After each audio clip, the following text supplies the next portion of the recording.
Hello there guys, it's Joey and this is a new spell orb for the store. So this is centered around a particular theme and there will be more items along this theme because this theme speaks to me in spades. This theme speaks to me so much I've made my own. So hopefully you can actually see the rose petal. You can actually see the insides that time. The light is a bit temperamental, so I've been literally moving around the entire room so you can see inside the spell orb even a bit. So the energy for this is Bloodthorn, and it comes off a poem of mine. All rights reserved to moi, because I created it. So this is the poem. I left a trail of roses, I left a trail of blood, for deep magic did abound in that sacred wood. I heard the wild calling, I pricked my hand on thorn, I knew at once I died, so I could be reborn. So the energies contained within the particular spell orb are as follows. Embracing the thorn that punctures you and blood flows, symbolic of piercing the veil so knowledge flows.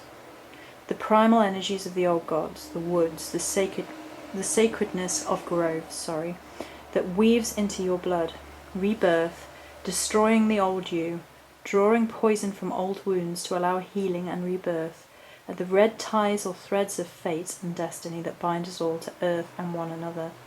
The energy of thorn, as well as raven, shapeshifter, and indeed Morrigan.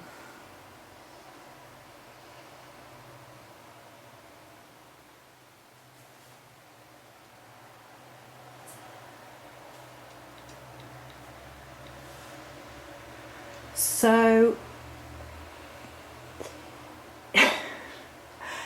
it's a lot, this energy. It's primal, it's piercing, it's blood in your veins, it's the other world, it's destiny and fate. It's so strong, it's so primal warrior-esque. It's Morrigan in essence, as far as I'm concerned. That's why I've got one myself, because I'm going to hang that above her altar, the one that I've got for me, after this.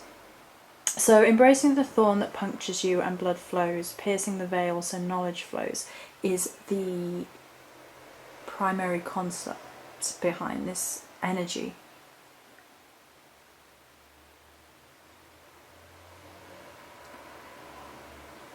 And the energy weaving of thorns into path working is very much about overcoming obstacles, and no matter how many times you cut and bleed, getting up and fighting on, and that sort of Morrigan primalness, as well as the energy of blood, the blood flow between the old energies, the sacredness of growths, or the trees speaking to each other in ancient languages, or the lifeblood flowing through the forest, and the lifeblood of the divine flowing through you. Rebirth. The red ties or threads of fate are said to connect us to people whom we are eternally tied. It's usually Japanese, but it shows up in many cultures. And I love that imagery, that sort of blood tie, that blood thread that ties us all together. There will be many more items along this Bloodthorn energy. I've had the poem in my mind for a little while now, and I've been trying my utmost to really do it justice, and today it just flowed, so there you go. Within the spell orb, as usual, there are crystals and a spell scroll. I can actually see the spell scroll. I'm not going to try and move it today because it's took me forever to try and get the line up, but if I move mine in, you might be able to see the herbs and things a little bit better. Come on, focus. And you can see that there's a raven skull tie there as well. It's lovely. I really like this. So this, along with all the other bits and pieces, will be available on store soon. Many blessings.